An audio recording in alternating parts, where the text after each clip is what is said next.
Hey, Beau Chavez again with Drillstack and Beau Chavez Performance. We got to go back to what I was saying earlier about speed development and movement. Okay, remember, movement is the basis of everything we do. If you're moving dysfunctionally, then everything else is going to be dysfunctional, whether it's squatting, lunging, jumping, sprinting, climbing, whatever it may be. All right, you have to be able to move efficiently.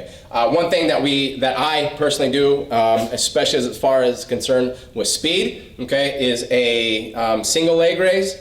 Or a hurdle step, okay, and a deep squat. Those two things indicate several things to me, okay? On the deep squat is how mobile their hips are, because the more mobility you can get into a hip and the deeper you can get into a squat without any weight, all right, the more mobile your hips are gonna be and more stability you're able to withstand. Because you gotta understand how the body works, is the body works in tandem. As one side moves, one side has to be stable, especially in speed development, in linear running and in lateral running, okay? One has to be stable while one is mobile. The other one I look for is the hurdle step. You don't necessarily have to have a hurdle step, but to be able to sit and watch an athlete in a one-legged stance position is huge, because you got to understand what running is.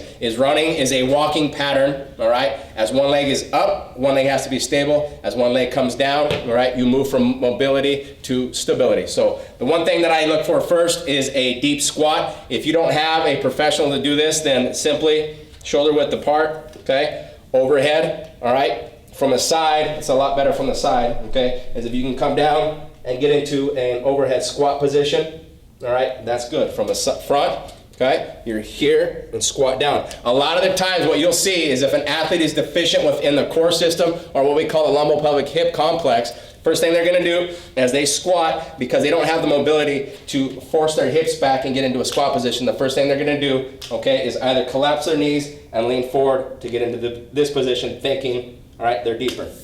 Like I tell coaches, why are you going to put a bar on the back of somebody when they can't even do a bodyweight squat, okay? In terms of sprinting, one thing that I see a lot is you get somebody in this position here, okay? Make them stabilize on the left side and make them stand into this position, okay? Because that's a sprint mechanic. That's what we do. If you put somebody and you put them in a slow motion phase, or you take a picture of them, that's what they should look like. Triple, okay? Flexion, triple extension.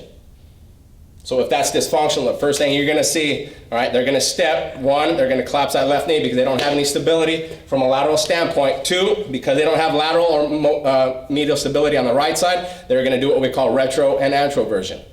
All right, if you see this and this, okay, as opposed to standing up tall and you're here, and you're able to step down, come back over and reset, that's what you wanna see. Because if you see this from a bodyweight standpoint and you start jumping or you start running, the first thing that they're gonna do is they're gonna rotate that hip over, they're gonna land out in front of their midline, all right, and that's gonna slow them down. So what you have to understand is break down their movement first. Once you understand how they're moving, and I understand in a preseason situation this is difficult, but for an off-season position, the best thing you can do for a 6 to 8 week period is get them moving properly. You get them moving properly for that 6 to 8 weeks, that everything else is gonna flow. Their squats are gonna be better, their cleans are gonna be better, their jumps are gonna be better, and of course their speed is gonna be better if you teach them how to run properly. And the first thing you do is just put them in a bodyweight situation and let them just stand there and hang out. If you see anything collapse or move, all right, then you know you got an issue. And from there, after this segment, I'm going to teach you how to do